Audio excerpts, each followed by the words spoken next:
Hello friends, അസ്സലാമു അലൈക്കും. NF Kannur കിച്ചൻ്റെ പുതിയൊരു വീഡിയോയിലേക്ക് എല്ലാവർക്കും വീണ്ടും സ്വാഗതം. ഇന്ന് ഞാൻ വന്നിരിക്കുന്നത് മിഠായിയൊക്കെ ചോദിച്ച് വാശി പിടിക്കുന്ന ചെറിയ മക്കൾക്ക് വേണ്ടിയിട്ട് വളരെ പെട്ടെന്ന് തയ്യാറാക്കി കൊടുക്കാൻ പറ്റിയിട്ടുള്ള ടേസ്റ്റി ആയിട്ടുള്ളൊരു ഉണ്ടയുടെ റെസിപ്പി ആയിട്ടാണ്. അവൽ കൊണ്ടാണ് ഇത് ഉണ്ടാക്കിയിരിക്കുന്നതെങ്കിലും ആർക്കും തന്നെ ഇത് അവലാണെന്ന് മനസ്സിലാവില്ല. അതുകൂടാതെ നല്ലൊരു ടേസ്റ്റാണ്. നമുക്ക് വൈകിട്ട് കട്ടൻ ചായയുടെ കൂടെ ആയാലും കഴിക്കാൻ വേണ്ടിയിട്ട് നല്ല ടേസ്റ്റി ആയിട്ടുള്ളൊരു റെസിപ്പി തന്നെയാണിത്. വീഡിയോ എല്ലാവരും കണ്ടതിന് ശേഷം ഇതുപോലെ ഒന്ന് ട്രൈ ചെയ്ത് നോക്കണം. ഇഷ്ടപ്പെട്ടാൽ ഒന്ന് ലൈക്ക് ചെയ്യാനും നിങ്ങളുടെ ഇഷ്ടപ്പെട്ടവരിലേക്ക് ഷെയർ ചെയ്ത് കൊടുക്കാനും മറക്കരുത്. അപ്പോൾ പെട്ടെന്ന് തന്നെ നമുക്ക് റെസിപ്പിയിലോട്ട് പോയാലോ.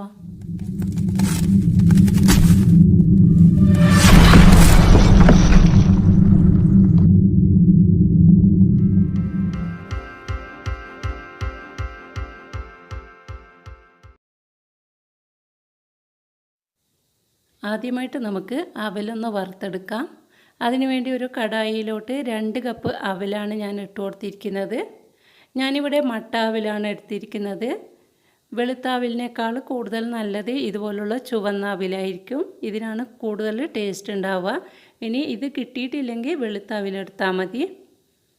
ഇതിപ്പോൾ ഓൾറെഡി റോസ്റ്റ് ചെയ്തതാണെങ്കിൽ കൂടി നമ്മൾ നല്ല ക്രിസ്പി ആയിട്ട് വരുന്നത് വരെ തന്നെ ഇതൊന്ന് വറുത്തെടുക്കണം. കൈവച്ചിട്ടൊന്ന് പൊടിച്ച് നോക്കുമ്പോൾ നന്നായിട്ടൊന്ന് പൊടിയുന്ന രീതിയിൽ വേണം ഇത് വറുത്തെടുക്കാൻ വേണ്ടിയിട്ട്. എന്നാലേ നമ്മൾ ഈ സ്നാക്ക് തയ്യാറാക്കിയെടുക്കുമ്പോൾ നല്ലൊരു ടേസ്റ്റ് ഉണ്ടാവുള്ളൂ. കണ്ടല്ലോ, ഇതിപ്പോൾ നന്നായിട്ട് റോസ്റ്റായി വന്നിട്ടുണ്ട്. ഇനി ഇത് നമുക്ക് ഈ പാത്രത്തിൽ തന്നെ വെക്കരുത്. ഇതിൽ നിന്ന് നമുക്ക് വേറൊരു പ്ലേറ്റിലോട്ട് മാറ്റാം. ഇല്ലെങ്കിൽ ഈ പാത്രത്തിൽ കിടന്നിട്ട് ഇതിൻ്റെ അടിവശമൊക്കെ കരിഞ്ഞു പോവും. ഇനി ഇതൊന്ന് തണുക്കാൻ വേണ്ടിയിട്ട് വെയിറ്റ് ചെയ്യാം. ഈ സമയം കൊണ്ട് നമുക്ക് ശർക്കര പാനി തയ്യാറാക്കിയെടുക്കണം. അതിന് വേണ്ടിയിട്ട് ഞാനിപ്പോൾ ഒരു 300 ഗ്രാം വരെ ശർക്കരയാണ് എടുത്തിരിക്കുന്നത്.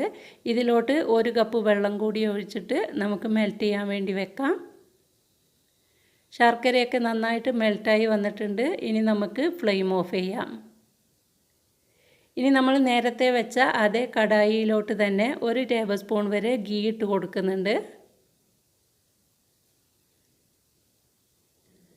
ഗീ നന്നായിട്ടൊന്ന് മെൽറ്റായി വരട്ടെ. ആ ടൈമിൽ നമുക്ക് കുറച്ച് കാഷ്യൂ നട്ട്സ് ചെറുതായിട്ടൊന്ന് കട്ട് ചെയ്തിട്ട് ഒന്ന് റോസ്റ്റ് ചെയ്തെടുക്കണം. ഇത് നിർബന്ധമില്ല, നിങ്ങളുടെ കയ്യിലുണ്ടെങ്കിൽ മാത്രം ഇട്ട് കൊടുത്താൽ മതി. കുറച്ച് കാഷ്യൂ നട്ട്സും അതേപോലെ തന്നെ കുറച്ച് ബ്ലാക്ക് റൈസിൻസും ഞാൻ ഇട്ട് കൊടുക്കുന്നുണ്ട്. രണ്ടും ഓപ്ഷനിലാണ്. നിങ്ങളുടെ കയ്യിലുണ്ടെങ്കിൽ മാത്രം ഇട്ട് കൊടുക്കുക.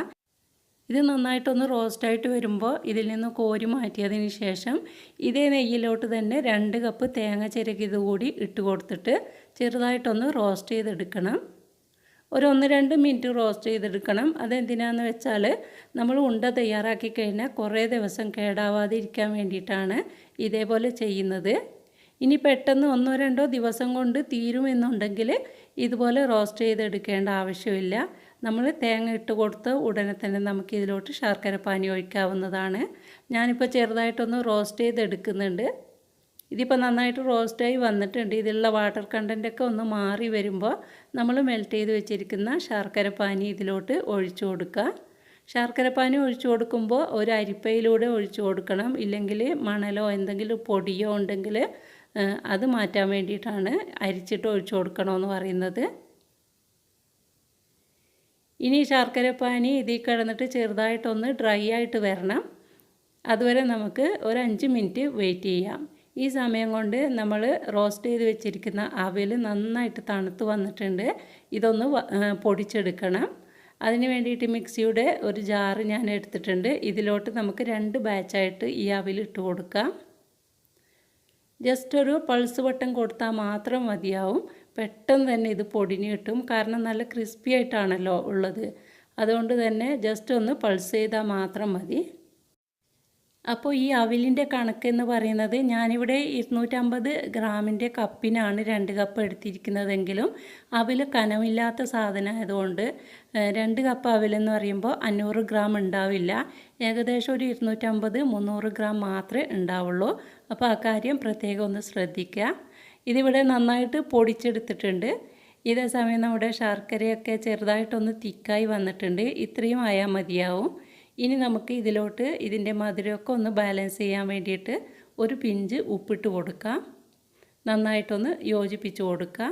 അതോടൊപ്പം തന്നെ ഒരു 3-4 ഏലക്കായയുടെ സീഡ് ഒന്ന് കുത്തിയിട്ട് അതുകൂടി ഇട്ട് കൊടുക്കുന്നുണ്ട്.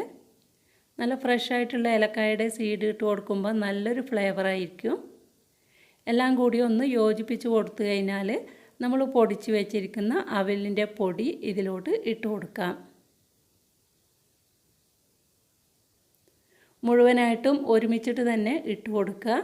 അതിനുശേഷം മീഡിയം ടു ലോ ഫ്ലെയിമിൽ വെച്ചിട്ട് നന്നായിട്ടൊന്ന് യോജിപ്പിച്ച് കൊടുക്കാം. ഈ സമയത്ത് നന്നായിട്ട് ഡ്രൈ ആയിട്ട് തോന്നുകയാണെങ്കിൽ കുറച്ചുകൂടി ശർക്കരപ്പാനി ഒഴിച്ച് കൊടുക്കാവുന്നതാണ്. ഞാനിപ്പോൾ ഒഴിച്ചത് കറക്റ്റ് അളവാണ്. നിങ്ങൾക്ക് അഥവാ ഡ്രൈ ആയിട്ട് തോന്നുകയാണെങ്കിൽ കുറച്ചുകൂടി ശർക്കരപ്പാനി ഒഴിച്ച് കൊടുക്കുക. ഇനി ലൂസായിട്ടാണ് തോന്നുന്നതെങ്കിൽ കുറച്ചുകൂടി അവിൽ ഇതിലോട്ട് ഒന്ന് പൊടിച്ചിട്ട് ഇട്ട് കൊടുത്താൽ മതി. അപ്പോൾ ഇതെല്ലാം കൂടി നന്നായിട്ടൊന്ന് യോജിപ്പിച്ചെടുത്തിട്ടുണ്ട്. ഇത്രയും മതിയാവും. ഇനി നമുക്ക് അവസാനമായിട്ട് എന്താ വേണ്ടതെന്ന് വെച്ചാൽ നമ്മൾ നേരത്തെ റോസ്റ്റ് ചെയ്ത് വെച്ചിരിക്കുന്ന കാഷ്യൂ നട്ട്സും റൈസിൻസും ഇതിലോട്ട് ഇട്ട് കൊടുക്കണം. എല്ലാം കൂടി നന്നായിട്ടൊന്ന് യോജിപ്പിച്ച് കൊടുത്തു കഴിഞ്ഞാൽ നമുക്ക് ഫ്ലെയിം ഓഫ് ചെയ്യാം. ഫ്ലെയിം ഓഫ് ചെയ്തിട്ട് ഇത് ചെറുതായിട്ടൊന്ന് തണുക്കാൻ വേണ്ടിയിട്ട് വെയിറ്റ് ചെയ്യണം. ഇതേ പാത്രത്തിൽ തന്നെ വെക്കരുത്. അങ്ങനെയാകുമ്പോൾ പാത്രത്തിൻ്റെ ചൂട് കൊണ്ട് അടിവശമൊക്കെ ഒന്ന് ക്രിസ്പി ആയി പോകും. അതുകൊണ്ട് തന്നെ നമുക്ക് ചൂടോട് കൂടി തന്നെ വേറൊരു പ്ലേറ്റിലോട്ട് ഇത് മാറ്റി വെക്കണം. എന്നിട്ട് ചെറുതായിട്ടൊന്ന് തണുത്ത് കഴിയുമ്പോൾ നമുക്കിത് കുഞ്ഞു കുഞ്ഞു ബോൾസാക്കി എടുക്കാം. ഇത് ഇതുപോലെ കഴിക്കാൻ നല്ലൊരു ടേസ്റ്റാണ്. വൈകിട്ട് കട്ടൻ ചായയുടെ കൂടെയൊക്കെ ഇതുപോലെ കഴിക്കാൻ വേണ്ടിയിട്ടും നല്ല ടേസ്റ്റ് ഉണ്ടാവും. ഇതുപോലെയാണ് കഴിക്കുന്നതെങ്കിൽ അങ്ങനെയും കഴിക്കാം. ഞാനിപ്പോൾ കുഞ്ഞു കുഞ്ഞു ബോൾസാക്കി എടുക്കുകയാണ് ചെയ്യുന്നത്. ഒരു ചെറുനാരങ്ങയുടെ വലുപ്പത്തിലുള്ള ബോൾസാണ് ഞാൻ ഉണ്ടാക്കിയെടുക്കുന്നത്. അതൊക്കെ നിങ്ങളുടെ ഇഷ്ടമാണ്. എത്രയും വലുപ്പം വേണോ അത്രയും വലുപ്പത്തിൽ ഉണ്ടാക്കിയെടുക്കാം. ഇതുപോലെ നമ്മൾ ബോൾസാക്കി എടുത്തു കഴിഞ്ഞാൽ ഏകദേശം ഒരാഴ്ച വരെയൊക്കെ ഫ്രിഡ്ജിലൊന്നും വെക്കാതെ തന്നെ നമുക്കിത് സ്റ്റോർ ചെയ്യാൻ പറ്റും. കണ്ടല്ലോ, മിഠായിക്കൊക്കെ വാശി പിടിക്കുന്ന ചെറിയ കുട്ടികൾക്കൊക്കെ ഇതുപോലെ നമ്മൾ ഉണ്ടാക്കി വെക്കുകയാണെങ്കിൽ ഓരോന്ന് എടുത്തു കൊടുത്താൽ മതിയാവും. അവരുടെ വാശിയും തീരും, നമുക്കും സന്തോഷമാവും. നല്ല ടേസ്റ്റിയും ഹെൽത്തി ആയിട്ടുള്ള ഒരു സ്നാക്ക് എന്ന് തന്നെ പറയാം. അപ്പോൾ എല്ലാവരും ഒന്ന് ട്രൈ ചെയ്ത് നോക്കണം. ഞാനിതിവിടെ മുഴുവനായിട്ടും ബോൾസാക്കി എടുത്തിട്ടുണ്ട്. ഏകദേശം 2 കപ്പ് അവിൽ കൊണ്ട് നമുക്ക് 25ഓളം ലഡു ഉണ്ടാക്കിയെടുക്കാൻ പറ്റും. അപ്പോൾ തീർച്ചയായിട്ടും എല്ലാവരും ഒന്ന് ഉണ്ടാക്കി നോക്കണം. ഉണ്ടാക്കി നോക്കുമ്പോൾ ഫീഡ്ബാക്ക് അറിയിക്കാൻ മറക്കരുത്. വളരെ ഈസിയാണ് ഉണ്ടാക്കിയെടുക്കാൻ വേണ്ടിയിട്ട്.